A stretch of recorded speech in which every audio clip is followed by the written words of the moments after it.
Good morning. How my honeyboons doing? Or honeybays? We gotta be on the right page. Okay, how y'all doing? Y'all good? Good. Okay, so as you can see, we on YouTube. And I decided, let's do a search. How to write black fiction. We're gonna start there and see what we get, okay? This little device, how to write in the dark. Okay, ignore it. It's fine. That's what we do, right? Things like that happens, we ignore it and we keep it pushing because dark and black has nothing to do with one another. Not at all. Okay? Is it okay for white fiction writers to create black characters? 4 years ago, no ma'am. No ma'am. No. No ma'am. But let's find out what the people say. 2-minute writing tips. I'm Kirsten and I'm a writer and content strategist. As the fight to end systemic racism in the United States gains momentum, several people have asked me to address this question. Is it okay for a white writer of fiction to create a black character? Before I dive in... And let's be clear, that is a very good question. Let's dive in. Let's see what she has to say. I have to say it's only a 2-minute video. This. My voice is not the one that matters. I want to do a longer video on this in collaboration with some black writers because this subject deserves proper attention, yes, but with the right voices. Exactly. For now, I will give my white person perspective for what it's worth. Okay. Opinion on this is all over the place. Some people say that writers should feel free to write whatever characters they want. Others say we should only write what we know. I think the answer lies somewhere in between. Writers cannot only be expected to write what they know. The whole point of writing fiction is to dive into the unknown. Yes. If I were to limit my writing to female 50-something characters who live in a perpetual state of exhaustion, there wouldn't be much of a story. On the other hand, we cannot just write whatever we like without regard for our audience. As writer Mo Black, himself a black writer, points out in an excellent article on the subject, when someone is reading our work, they are entrusting us with a piece of themselves. And if we as white writers portray a black character in a way that promotes racial stereotypes or ignores the challenges faced by black people, we could do some real damage. My opinion is that we can write black characters if we write them as fully fleshed out human beings. Yes. And we have to put in the effort to flesh out those characters properly. And although white writers should be able to write black characters, we absolutely should not be writing black stories. Because that should be taking up real estate in the fiction world that needs to be occupied by a black writer. Someone like me writing about the collective experiences of black people would be wrong. When it comes to black stories, white writers need to sit down, be quiet, and read the stories of black writers. Yes, ma'am. Those are the stories that matter. That's it for today. I'll see you tomorrow.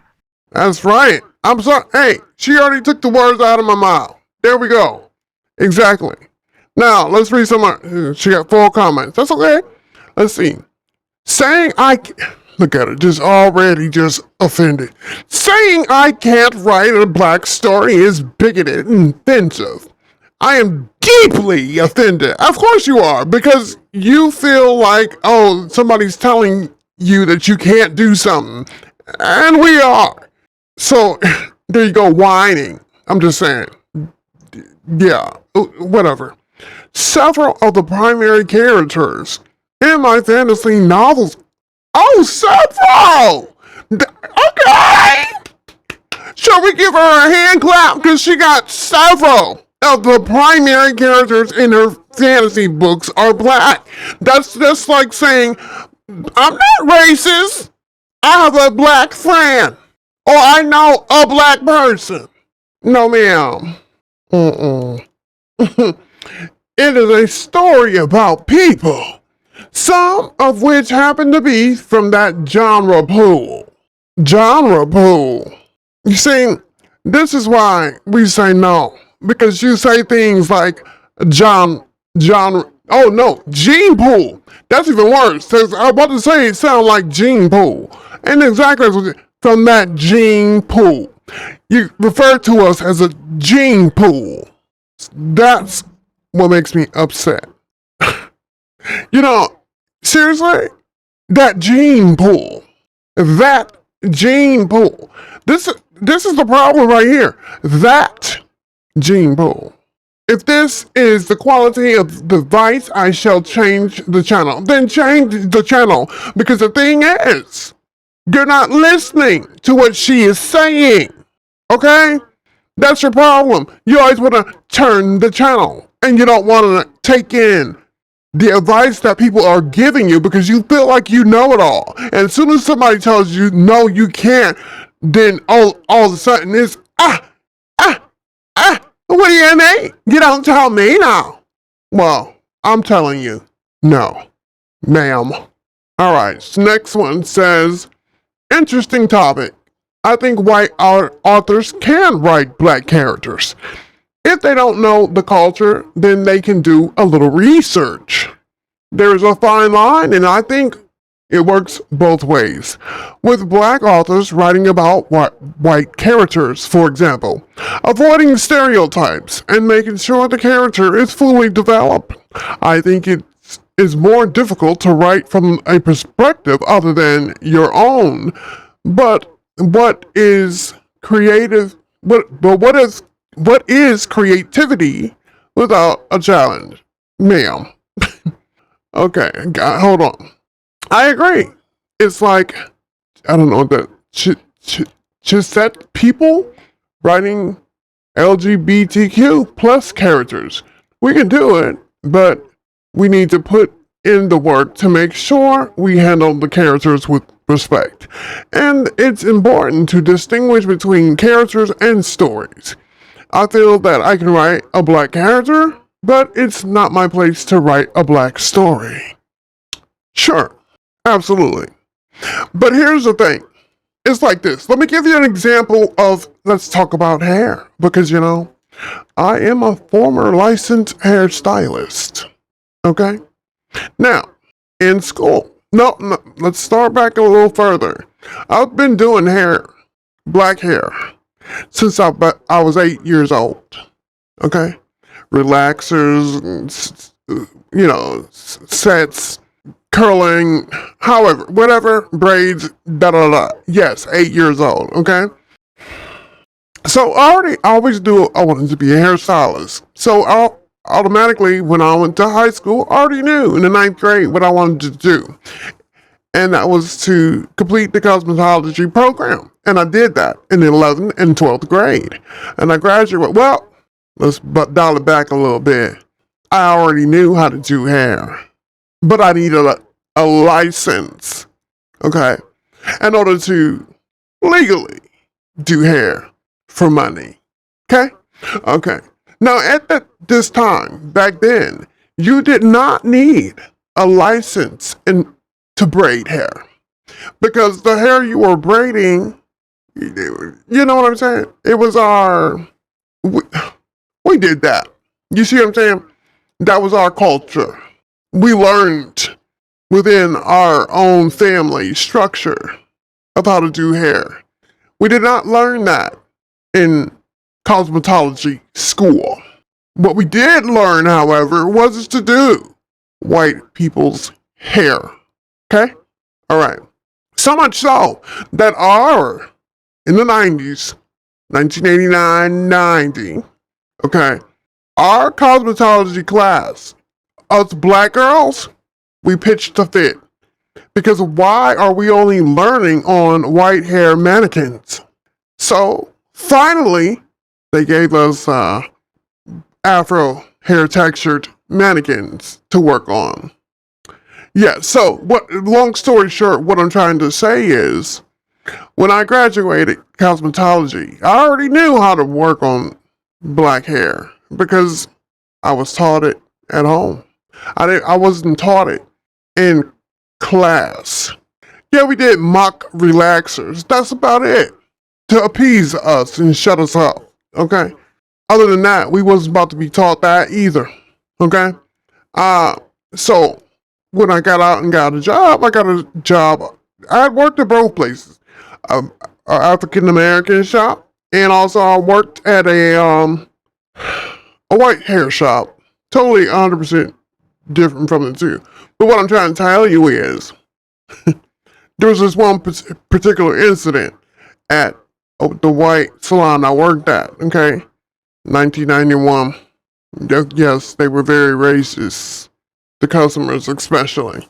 But anyways, So we had to go by numbers, took turns in numbers as the customers come in. Okay.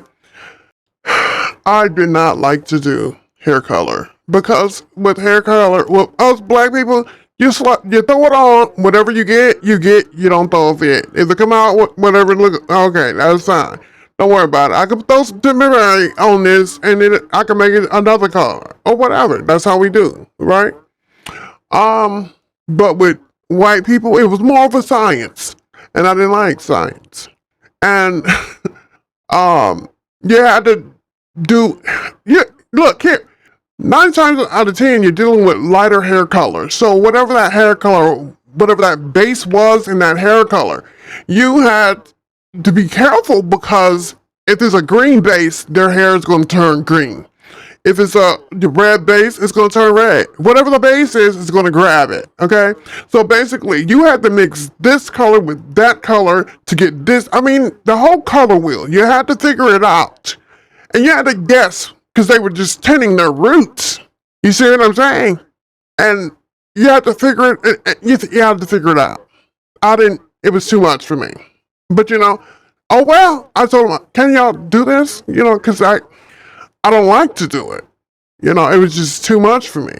They said, oh well. You have to figure it out. You have to figure it out. We can't do this for you all. You got to figure it out. Okay, I got you. I mean, I can do it. Believe me, I could do it better than anybody, okay?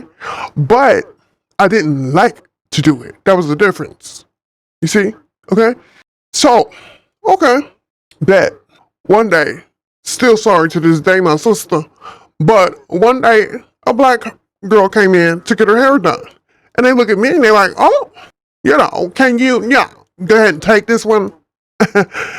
Recalling back how they didn't have my back on the hair color. I said, no, I'm sorry. You got to learn it. You got to learn it somehow. Like you told me about the hair color, remember? And it was like, no, see, that's kind of different. No, it's not different. You learn it like you told me. Okay? So I'm saying about this. Same thing with writing. Now, 9 times out of 10, I guarantee you, a black person can write out of a whole white person book. I've done it. I've had to do it. I thought that was the only way I could do it. You understand?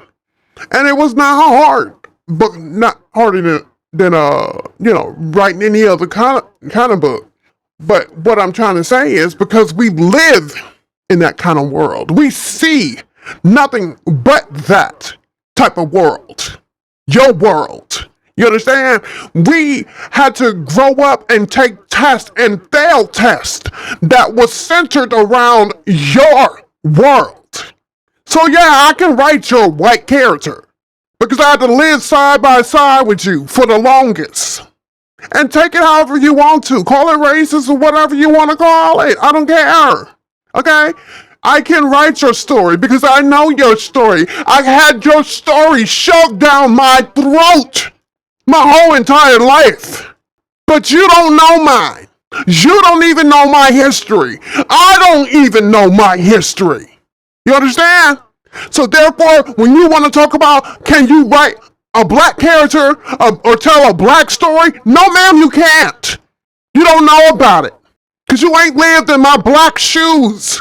But I have been forced to wear yours. And not in a good way. Take that however the heck y'all want to take it. Call it whatever the heck y'all want to call it. I really don't care. I don't care. Because yes, I can write your white story. And I can also write my black story. I could do both. Because I've been having to do both my whole life. Can you? No ma'am, you can't. No ma'am, you can't. You're sitting up here trying to write our story as if it's a science fiction. Because to you, that's what it is. Gene Pool. I gotta try to calm down a little bit. But this ain't even what the topic I want to talk about or prove. But basically, let's go ahead. After all I just said, let's read this comment right here. Thank you for this video. I'm a white writer And the protagonist of my work in progress is black. You hear that? She's a white writer. She or I don't know. They are a white writer, okay? And their protagonist, basically their main character of their work in progress, is black, okay? But check this out. It's a fantasy, sci-fi, slice of life type series, and she's not even human. What the fuck? This is exactly what the hell I'm talking about. She's a living doll. And that's the way the white people who do call themselves liking you treat you. They want to touch on you, feel your hair, that kind of thing. Dress you up and play with you. Thus, the series focuses more on the doll aspect than the racial one. Of course, because you don't know shit. You don't. Ain't this something this is worse than, ma'am. Sir, ma'am, I don't know. Still, I don't want to ignore it either. It feels disingenuous to skirt by the issues she'd face or the culture she was raised in at home. I guess what I'm asking is it inappropriate as a white author to touch on race and culture related topics at all? Would that count as writing a black story? The way I've always seen it, race and culture are intricate aspects of these characters, woven into their black stories, personalities, and motivations. How can one truly write a black character without delving somewhat into black stories? Ma'am, my question would be why? Why do you want to make this sci-fi character who's not even human doll black? Why do you choose black? You can choose any color you want in the whole spectrum because it's sci-fi. But you choose for it to be a black person. Why? That would be my question. Why? You know what? This done got me all out my hookup. Look at this over here. White authors writing about the black experience 11 years ago. Oh my goodness. Yeah. I think I'm gonna probably log off for a minute, for a little bit, recollect myself. You know what I'm saying? I may or may not post it. You know what? Unapologetically, why not post it? It's my thoughts, it's my feelings, it's my channel. I guess I can post it, can't I? I sure will. Okay? Alright, guys. Hey, feel free to leave whatever comments you want in the comment section.